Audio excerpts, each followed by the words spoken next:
ഞാൻ KS പണിക്കർ.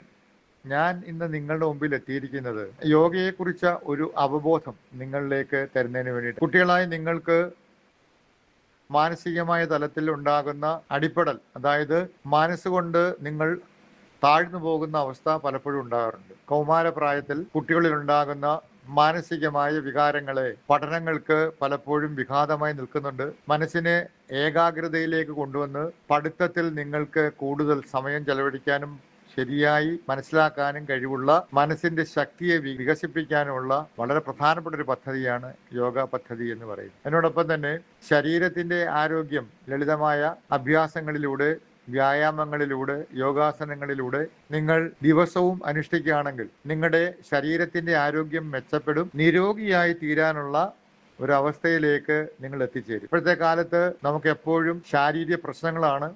ചരക മഹർഷി പറഞ്ഞിരിക്കുന്നത് ആധിയാണ് വ്യാധിയായിട്ട് വരുന്നത്. നമുക്കറിയാം, പലയിടത്തും പല സമയത്തും നമ്മുടെ മനസ്സ് പല കാര്യങ്ങളിലും വീണു പോകുന്നത് കൊണ്ടാണെങ്കിൽ, അടിപ്പെട്ട് പോകുന്നതുകൊണ്ടാണ് നമുക്ക് അത് ആധിയായി വന്ന്, അല്ലെങ്കിൽ മനസ്സിന് സ്ട്രെസ്സായി വന്നിട്ട് ശരീരത്തെ നമ്മുടെ രോഗങ്ങൾക്ക് അടിമയായി തീരും. ഇതിനെല്ലാം ഉപാധിയായി നിൽക്കുന്നത്, അല്ലെങ്കിൽ ഇതിനെല്ലാം ഉപാധിയായി വരുന്നത് യോഗ ഒന്ന് മാത്രമാണ്. എന്ത് മരുന്ന് കഴിച്ചു കഴിഞ്ഞാലും ചില രോഗങ്ങൾ മാറാത്തതിന്റെ പ്രധാനപ്പെട്ട കാരണം അവന്റെ മനസ്സ് കലുഷിതമായതുകൊണ്ടും ഏറ്റവും കൂടുതൽ ടെൻഷനിലും സ്ട്രെസ്സിലും വരുന്നതുകൊണ്ടാണ്.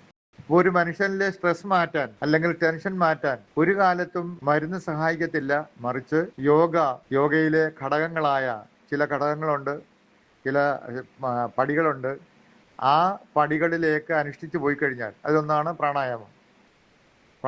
ശ്വാസത്തിന്റെ ഗതിയെ അറിയുക, ശ്വാസത്തെ പഠിക്കാൻ ശ്രമിക്കുക. മനസ്സും ശ്വാസവും തമ്മിൽ ഒരുമിച്ച് കൂട്ടി ചോദിച്ചു പോകുമ്പോൾ മനസ്സ് ചിട്ടപ്പെടാനും ഏകാഗ്രപ്പെടാനും സഹായിക്കും. അപ്പൊ ഇന്ന് യോഗ പ്രോട്ടോകോൾ എന്ന് പറയുന്ന ആയുഷ് മന്ത്രാലയത്തിന്റെ വളരെ ലളിതമായ യോഗ ചെയ്യുന്ന ഒരു പദ്ധതി രൂപകൽപ്പനപ്പെടുത്തിയിരിക്കുകയാണ്. ആ രൂപകൽപ്പനപ്പെടുത്തിയ പദ്ധതി പ്രകാരം സ്കൂളുകളിലും കോളേജുകളിലും സമൂഹങ്ങളിലെ സാധാരണപ്പെട്ട ആളുകളിലേക്ക് തന്നെ യോഗ എത്തിക്കുക, യോഗയെ കൂടുതൽ ആളുകൾ അടുത്തറിയുക എന്ന ഉദ്ദേശ ലക്ഷ്യത്തോടു കൂടിയാണ് യോഗ പ്രോട്ടോകോൾ ഉണ്ടാക്കിയിരിക്കുന്നത്, കോമൺ യോഗ പ്രോട്ടോകോൾ. അതിൽ നിങ്ങൾക്ക് അനുയോജ്യമായ രീതിയിലുള്ള ഏതാണ്ട് 1/4 മണിക്കൂർ കൊണ്ട് പറ്റുന്ന കാര്യങ്ങൾ പറഞ്ഞു തന്ന് ദിവസവും നിങ്ങളത് പ്രാക്ടീസ് ചെയ്യുകയാണെന്നുണ്ടെങ്കിൽ നിങ്ങളുടെ ജീവിതത്തിൽ വ്യക്തമായ ഒരു ലക്ഷ്യബോധം ഉണ്ടാവുകയും കുട്ടികൾ ബോധവാന്മാരാകുകയും അതിനോടൊപ്പം തന്നെ പഠനത്തിൽ ശ്രദ്ധ കേന്ദ്രീകരിക്കാനും അവനവന്റെ ശരീരത്തിന് ആരോഗ്യത്തിൽ കൊണ്ടുവരാനും സാധിക്കുമെന്നാണ് എനിക്ക് പറയാനുള്ളത്.